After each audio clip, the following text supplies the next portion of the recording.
जिंदगी को ऐसे जियो, अरे जियो तो ऐसे जियो कि सब कुछ तुम्हारा है, मरो तो ऐसे मरो कि हमारा कुछ भी नहीं है। ध्यान रखना। आदमी सोचता है मेरे बच्चों के बच्चों का क्या, बीमार हो गया से, ध्यान रखना, बीमारी किसी वजह से आए या ना आए, मन की सोच की वजह से बीमारियां ज्यादा आती हैं। ध्यान रखें। नकारात्मक सोच आ गई सेठ के जीवन में, कल तक पॉजिटिव था, आज नेगेटिव हो गया, मेरे बच्चों के बच्चों का क्या होगा। बहुत दुखी हुआ सेठ, दुबला हो गया, सूख गया। पत्नी बोलती सेठ जी भोजन कर लो, बोलता भाड़ में गया तेरा भोजन, मेरे सीने में चल रहा कि मेरे बच्चों के बच्चों का। पत्नी भी बोली क्या तुमको समझ नहीं आता, बुढ़ापे में क्या बीमारी तुमने लगा ली है, जाओ थोड़ा सा इलाज कराओ, डॉक्टर को दिखाओ। बड़े बड़े डॉक्टर को दिखाया, सोनोग्राफी हुई, एक्सरा हुआ, सारी चीजें हो गई, सब जांच हो गई, सारी रिपोर्ट आई, शुगर नॉर्मल, बीपी नॉर्मल, अरे बीपी भी नॉर्मल, शुगर भी नॉर्मल, सोनोग्राफी, सारी रिपोर्ट नॉर्मल। तो सेठ के लड़कों ने कहा कि पिताजी फिर तुमको हो क्या गया है। बड़े बड़े डॉक्टर को दिखाया, बंबई ले गए, बॉम्बे हॉस्पिटल ले गए, दिल्ली ले गए, अपोलो ले गए, वेदांता में ले गए, सब जगह दिखाया।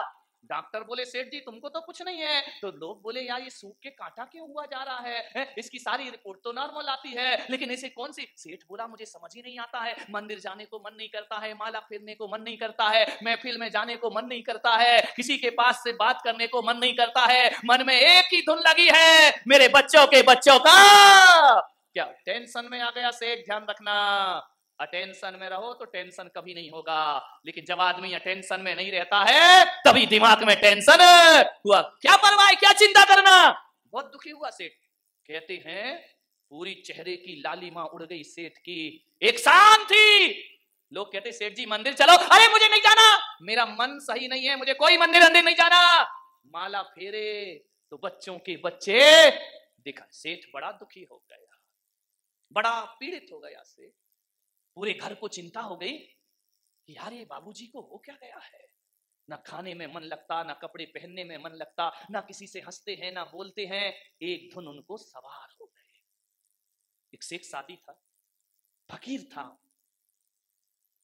मस्त मौला फकीर था, सूफी संत था, रास्ते में से निकल रहा था, बैसाखी उसके साथ थी, खुदा को बड़ा धन्यवाद दे रहा था। एक आदमी मिल गया, उसने कहा कि फकीर जी बड़े आनंदित दिख रहे हो, क्या बात है। बोले खुदा का बड़ा रहम है मेरे ऊपर, बड़ी कृपा है खुदा की मेरे ऊपर। अरे बोले काहे की कृपा है, पागल हो गया है। उसने कहा क्यों, अरे भगवान की बड़ी कृपा मेरे ऊपर बरस रही, आनंदित हूं मैं। अरे उसने कहा पागल देख, तू इतनी खुदा की रहम मानता है और उस परमात्मा ने तुझे एक पैर नहीं दिया है, तू बैसाखी के सहारे चलता है। पागल हमको देख, हम ईश्वर को नहीं मानते, दोनों पैर हमारे पास हैं, और तू खुदा की इबादत करता है और तेरे पास एक पैर नहीं है। जाके खुदा से बोल कि तेरी इतनी इबादत करता हूं और तूने एक पैर नहीं दिया है। कहते हैं कि शेख सादी ने बैसाखियां फेंकी और एक पैर से नाचने लगा, आकाश में देखकर बड़ा, अरे बड़ा रहम है तेरा, बड़ी कृपा है तेरी। उस आदमी ने कहा ये पागल आदमी है, एक पैर नहीं है और नाच रहा है।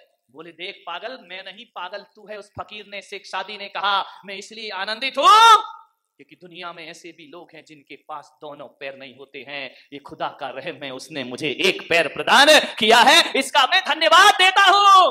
भगवान को कभी शिकायत नहीं करता, कम से कम उसने मुझे एक पैर तो दिया है, मुझ में खड़े होने की ताकत तो उस परमात्मा ने मुझे। ध्यान, सोच दो है, गिलास आधा भरा है, गिलास आधा खाली है। ध्यान रखिए, सोच का फर्क है। गिलास आधा भरा है, सकारात्मक सोच वाला होगा तो कहेगा गिलास आधा भरा है कि नवाब के पैरों की जूतियों में हीरे मोती जड़े हुए हैं और मुझे भगवान ने फटी जूतियां दी हैं।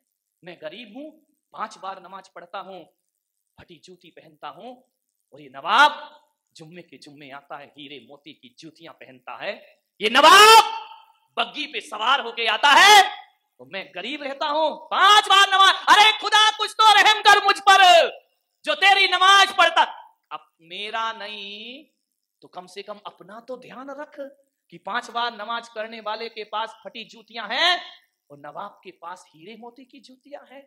इतना सोच ही रहा था, क्या देखता है वो फकीर, कि मस्जिद की सीढ़ियों पर एक आदमी चलते आ रहा है, हाथ के बल चढ़ते आ रहा है नमाज पढ़ने के लिए। उस आदमी ने देखा कि यार ये नमाज पढ़ने आ रहा है, उधर नवाब आ रहा है, इधर मैं बैठा हूं, मेरी फटी जूतियां इसके, और ये नवाब की हीरे मोती जड़ी जूतियां, और इसके पास तो दोनों पैर ही नहीं है। उस आदमी को लगा कि वाह रे खुदा तू बड़ा रहम करता है, क्योंकि ऐसे भी लोग हैं जिनके दोनों पैर नहीं, वो भी तेरे दर पे आते हैं। अरे कम से कम फटी जूती ही सही, तूने मुझे दो पैर तो दिए हैं, मैं तुझे धन्यवाद प्रदान करता हूं, मैं तेरा आभार। दो पैर तो दिए हैं, जूती नहीं मिली कोई बात नहीं, लेकिन इसके पास तो दोनों पैर भी। महिलाओं से मेरा निवेदन है, पड़ोसी का ऊंचा मकान मत देखो, उस पर दृष्टि मत डालो। ध्यान रखना, पड़ोसी का ऊंचा मकान देखोगी तो गर्दन में लचक आ जाएगी, ध्यान रखना, टेंशन हो जाएगा। मेरा मकान भी बड़ा होना चाहिए। एक ही चीज है सुखी होने के लिए, एक ही नियम, एक बात तुमको बता रहा हूं। जब महिलाओं के मन में ये बात आ जाए कि उसका मकान बड़ा और मेरा मकान छोटा, जब ऐसी सोच लाओगी तो तुम दुखी हो जाओगी। एक बात याद रखना, कभी अपने मकान को देखना और कभी फुटपाथ पर लेटे हुए व्यक्ति को देखना, तुम्हें लगेगा भगवान ने हमें बहुत कुछ प्रदान किया है, इससे ज्यादा हमें किसी और चीज की जरूरत नहीं। फुटपाथ पर जिंदगी गुजरती है, चार दीवार एक छत भी नहीं है, ऐसे लोग इस धरती पर जीते हैं। अपने पास कम से कम एक मकान तो दिया है, धन्यवाद दो भगवान को। 24 घंटे शिकायतों से मत भरिए, धन्यवाद देने की कला सीखिए। मंदिर जाओगे, शिकायत को लेकर जाओगे तो दुखी होकर लौटोगे, और अहो भाग्य लेकर जाओगे तो आनंद का प्रसाद लेकर वापस आओगे। बहुत कुछ तो दिया है परमात्मा, 24 घंटे शिकायत, मेरे पास ये नहीं, मेरे पास वो नहीं, ऐसा नहीं किया, वैसा नहीं किया। जो है उसमें सुखी रहने का प्रयास करिए। मेरे सेठ दुखी था, बहुत दुखी था बेचारा। एक बार उसे कोई व्यक्ति मिल गया, उसका मित्र मिल गया। उसके मित्र ने कहा कि सेठ जी ये क्या हाल बना रखा है, कुछ लेते क्यों नहीं? सेठ ने कहा यार बहुत दवाई ली, कोई फायदा ही नहीं होता है।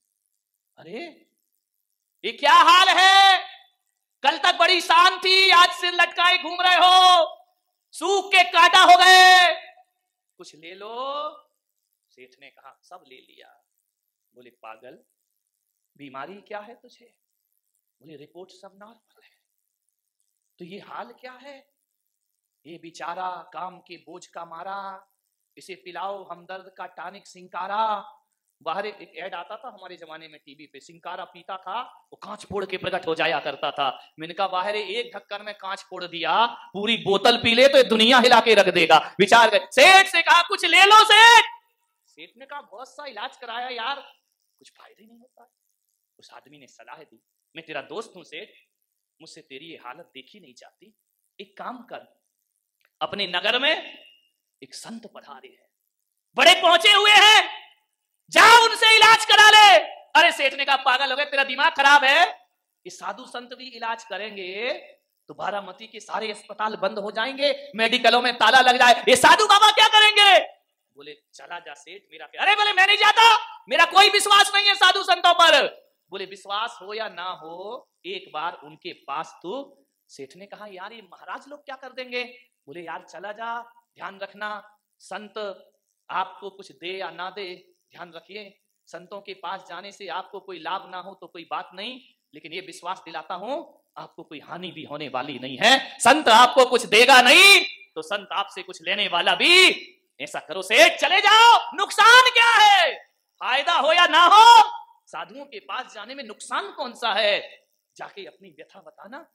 बोले यार तू कहता है तो मरता क्या नहीं करता, चला जाता हूं। चला गया वो संत के पास, सुबह सुबह उठ करके, दूर गांव के बाहर झोपड़ी बनी थी, क्या देखता है? झोपड़ी के बाहर एक 5 साल की बालिका आंगन में झाड़ू लगा रही है। सेठ पहुंचा, सेठ ने कहा बेटे अम्मा कहाँ है? संत के पास गया, संत ने कहा सेठ जी क्या बात है, क्या दिक्कत है? रोने लगा सेठ। संत ने कहा रोते क्यों हो, तुम्हारे पास तो सब है। बोले सब है महाराज, लेकिन बहुत दुखी हूं मैं। अरे सब होने के बाद दुखी हो? बोले बहुत दुखी हूं, बहुत पीड़ित हूं मैं। क्या हुआ सेठ, तेरे बच्चे नहीं हैं? अरे बच्चे हैं महाराज, कहां बच्चे अच्छे में फंसा रहे हो मुझे। तो फिर किस बात का दुख है? बीवी खराब है। अरे बीवी तो सीता की तरह है, ऐसी बीवी किसी को मिलती? अरे बीवी तेरी सीता जैसी, बच्चे तेरे पास हैं, बच्चे तेरा कहना नहीं मानते।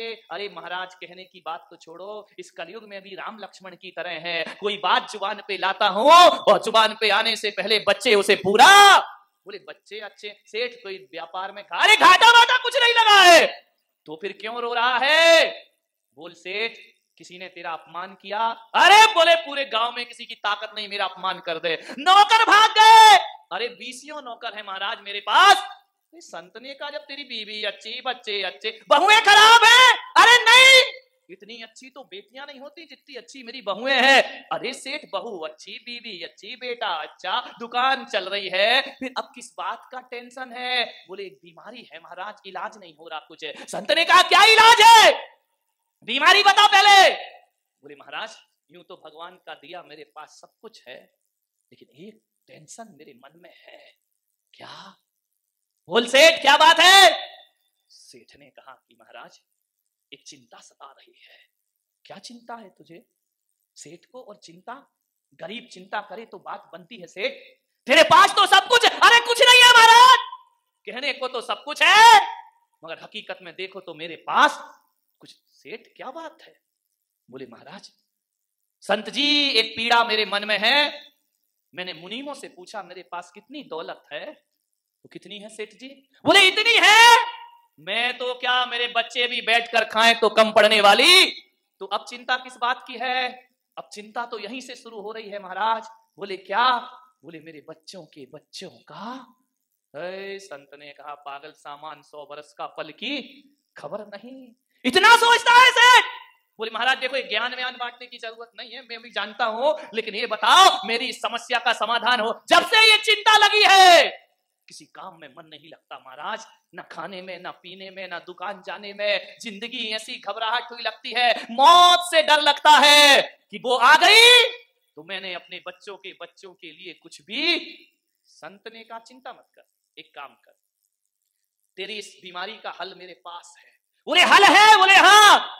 समय हो रहा है आपका, 5 मिनट में 10 बजने वाले, समाप्त करूंगा। बोले हल है मेरे पास।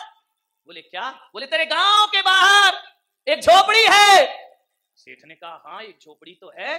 बोले उसमें एक बुढ़िया रहती है। बोले हाँ उसमें एक बुढ़िया रहती है। बोले सेठ एक काम करना, एक थाली भोजन कल सुबह बुढ़िया को दे देना। एक थाली भोजन, तेरी 7 पीढ़ियों की व्यवस्था हो जाएगी एक थाली भोजन में। महाराज किसी तीर्थ पे कमरा अमरा बनवाना है तो बोलो मैं बनवा दूंगा। अरे नहीं नहीं कोई टेंशन नहीं, कमरा अमरा नहीं चाहिए, कोई मूर्ति उर्ति रखवाना हो तो वो कर दूं। अरे सेठ छोड़िए सब बातें, एक थाली भोजन दे। बोले यार इतनी बड़ी बीमारी का इलाज एक थाली भोजन? बोले तू जा, मुझ पे विश्वास रख, दे देगा या नहीं? सेठ ने कहा मैं तो 1000 थाली दे सकता। बोले नहीं एक थाली भोजन देना बस।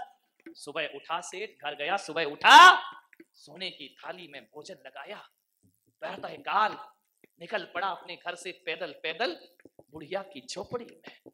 वहां क्या देखता है? 5 साल की बच्ची झाड़ू लगा रही है। सेठ ने कहा बेटी अम्मा कहाँ है? उसने कहा आप कौन? बोले मैं नगर सेठ, सबसे धनी आदमी इस गांव का। बैठो।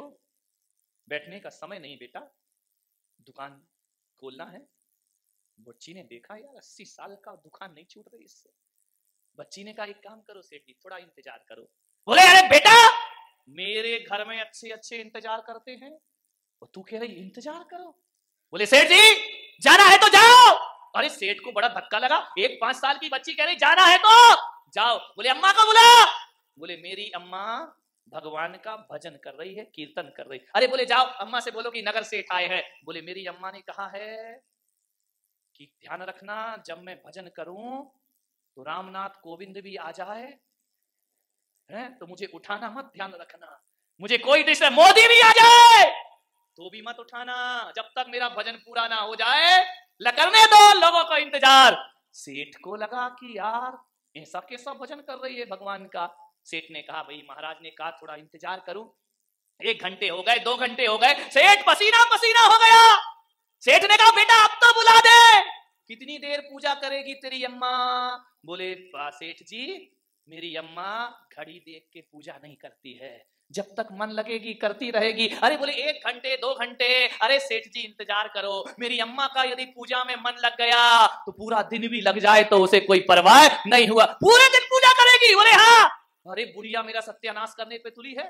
वहां तो पूजा चल रही, वहां दुकान का क्या होगा? तो बालिका ने कहा सेठ जी इंतजार करो, देखो 12 बज गए। सेठ ने कहा बेटा कुछ अप्रोच लगाओ, अम्मा को बुलाओ। बोले अम्मा तो आज लग रहा है कि पूरी पूजा करके आएगी शाम तक। अरे सेठ ने कहा सत्यानाश इस बुढ़िया का, जैसे तैसे तो मैं आया इसकी झोपड़ी में, ये पूजा करने बैठ गई। खूब इंतजार किया, 1 बज गए। सेठ ने कहा बेटा इधर आ, ये अम्मा नहीं आ रही, अब मैं जा रहा हूं, अब मेरे सब्र का बांध टूट गया, ये 1 थाली भोजन तुम ले लो। तो बच्ची ने कहा भोजन क्यों? बोले अम्मा को सब भोजन दे जाते हैं। बोले कि सेठ जी भोजन वापिस ले जाओ। वापिस ले जाओ? पहली बार सेठ को किसी ने लौटाया, ये भोजन वापिस ले जाओ। बोले क्यों बेटा, क्या भोजन नहीं करोगी? बोले हमारे यहाँ भोजन आ चुका है। आ चुका है? कौन दे गया? बोले एक ब्राह्मण दे गया है। क्या दे गया? बोले केले के पत्ते में दही भात दे गया है। अरे बेटा उसको एक तरफ फेंक, गाय को डाल, देख सोने की थाली में 56 भोग लेकर आया हूं, ले अपनी अम्मा को खिलाना और तू भी खाना।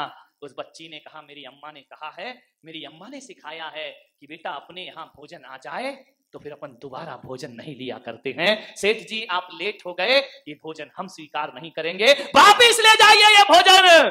सेठ के आत्मा को धक्का लगा कि दही भात खाने को तैयार है केले के पत्ते में, लेकिन मेरी सोने की थाली का भोजन नहीं कर रही है।